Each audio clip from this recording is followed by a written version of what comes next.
Voltou ao debate nacional o tema da redução da maioridade penal no Brasil. Mas será que, de fato, caso seja aprovada essa mudança na nossa Constituição, teremos aí um país menos violento?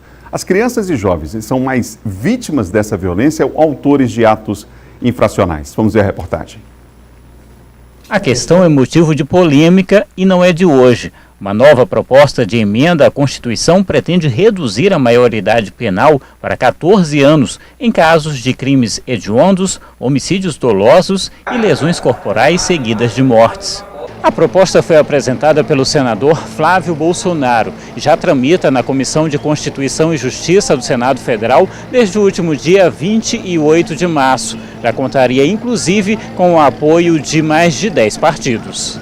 Mas a proposta tem recebido várias críticas. A presidente da Fundação da Criança e do Adolescente, a FUNAC, diz que só reduzir a maioridade penal não resolve problemas e cria outros. Para ela, é correto investir em políticas públicas. Diminuindo a idade ou então encaminhando os jovens cada vez mais cedo para o sistema penitenciário, nós temos que refletir qual é o sistema penitenciário que nós temos no Brasil. E o sistema penitenciário que nós temos no Brasil, na sua grande maioria, enfrenta problemas como a questão da superlotação. Então, nós estaríamos superlotando ainda mais os presídios. O promotor da infância vai além.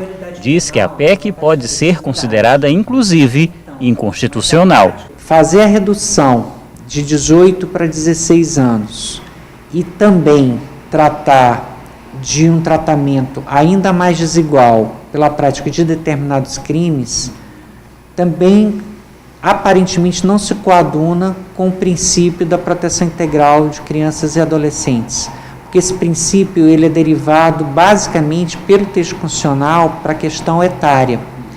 Então você tem um tratamento com esse grau de desigualdade, parece que também não está de acordo com a sistemática constitucional em torno do princípio da proteção integral. Atualmente são 353 menores de idade cumprindo medidas socioeducativas no estado, 184 somente na região metropolitana de São Luís. Para o Ministério Público, é preciso que cada caso seja analisado com o devido cuidado.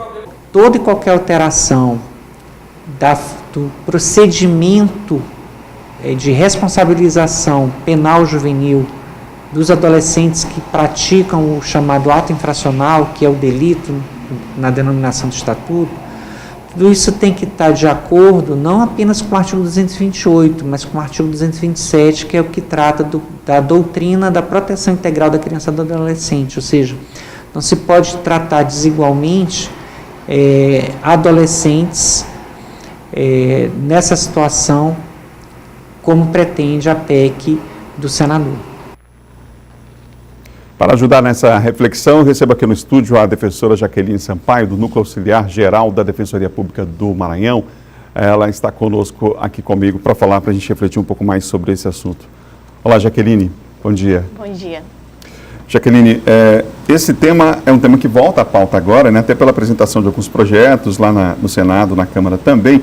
Mas acho que fica aí para a sociedade uma discussão que é a diferença entre a maioridade penal e a responsabilidade penal. A sensação que passa, muitas vezes, a própria mídia, é de que qualquer criança, qualquer adolescente, por exemplo, que vier cometer um ato infracional, vai ficar por isso mesmo, nada vai acontecer, enfim. É preciso fazer essa separação entre essas duas coisas, né? Sim, o que traz à tona novamente com a nova legislatura seria a PEC número 4 de 2019, trazendo à tona de novo a nova discussão sobre a redução da maioridade penal.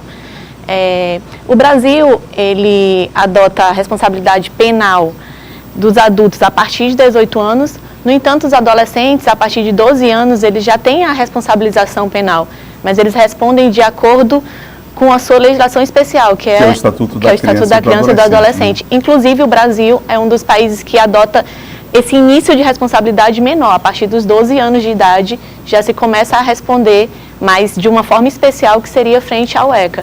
Lá no Estatuto da Criança e do Adolescente existem diversas formas lá em relação a esse ato infracional. Claro que é proporcional, desde uma advertência até a internação.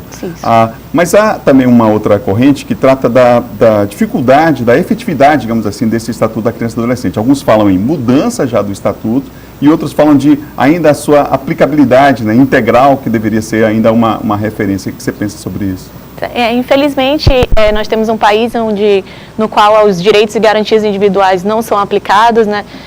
Muito mais do que punir, nós devemos focar na implementação das políticas públicas, das políticas sociais, dando mais educação, saúde, emprego, para que os pais também possam acompanhar os filhos e o tirem do tráfico, porque hoje o que a gente vê nas varas da infância é que os menores cometem muito delito porque eles querem sustentar o tráfico, querem sustentar o seu vício. Então, antes de punir, nós devemos, como Estado, garantir as políticas públicas e sociais para os menores. Um argumento utilizado por quem defende a redução da maioridade é de que os adolescentes, por exemplo, 16, 17 anos, já têm discernimento suficiente para responder pelos seus atos, né? É claro que o Estatuto da Criança e Adolescente lá tem, né, eles respondem por esses atos, mas aí a pergunta é, por exemplo, no caso, por exemplo, de uma internação, né, o tempo do ponto de vista do desenvolvimento desses adolescentes, 1, 2 anos, enfim, num sistema como esse, é a mesma coisa do adulto? Se dá da mesma forma, não? Não se dá da mesma forma porque o tempo de internação do menor é 3 anos por cada ato infracional. E assim, são penas duras. Essa internação equivale a um regime fechado.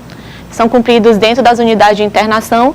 No entanto, eles são tratados de modo especial porque são pessoas em desenvolvimento. Não adianta o Estado punir e pôr na rua e depois ele voltar a cometer novas infrações. Então, nessas unidades de internação, a gente está até a Defensoria Pública realizando um projeto de visita e acompanhamento do desenvolvimento deles nas unidades de internação. Eles têm educação, saúde, muitos estão fazendo um curso para que sejam reinseridos no mundo novamente e que não voltem a cometer. Que o Estado não vai apenas punir, mas também garantir que ele volte como uma pessoa melhor. Como é que funciona essa questão da maioridade penal, não é, responsabilização, em outros países? Então, os dados apontam que 54 países que tiveram a redução da maioridade penal não tiveram sucesso. Até a Espanha e a Alemanha, que reduziram de 18 anos para 16 anos, voltaram atrás e hoje a responsabilidade deles é igual ao Brasil, de 18 anos. Inclusive, esses dois países, eles têm projetos de elevar a maioridade penal a 21 anos.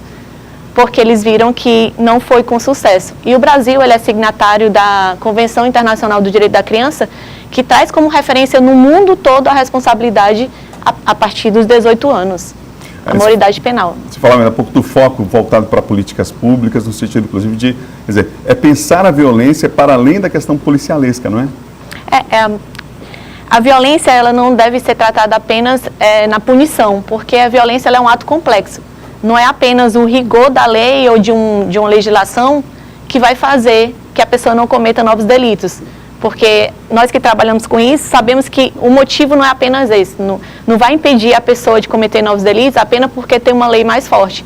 Já que é um ato complexo e que envolve outras causas que levam os menores e as pessoas adultas também a cometerem delitos. As estatísticas mostram também que nós temos muitas crianças e adolescentes vítimas dessa violência, não é?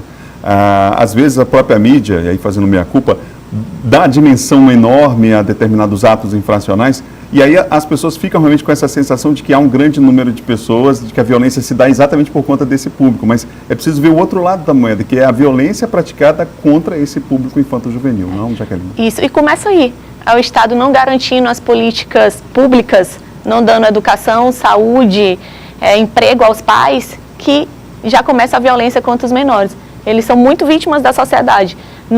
Eu não asseguro que o menor não deve ser punido.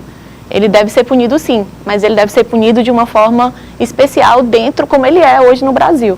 E não apenas reduzir, porque há esse clamor social, que nós trazemos muito à tona, que seria o simbolismo da legislação, porque a população, como a mídia traz esse clamor de tem que punir, tem que punir, tem que punir, e acha que vai resolver apenas punido. Inclusive, nós temos dados de 1995 a 2005, que foi onde houve a implementação dos crimes hediondos, da lei que ficou mais dura, e, pelo contrário, foi aumento de 143% na criminalidade. Então, não é apenas o rigor da lei que vai impedir isso. Quero agradecer aqui a presença da Jaqueline Sampaio, que é da Defensoria Pública do Estado. Defensora Jaqueline Sampaio, obrigado pela entrevista. Ela é do Núcleo Auxiliar Geral da Defensoria Pública aqui no Estado do Maranhão. Obrigado, Jaqueline, mais uma vez. De nada.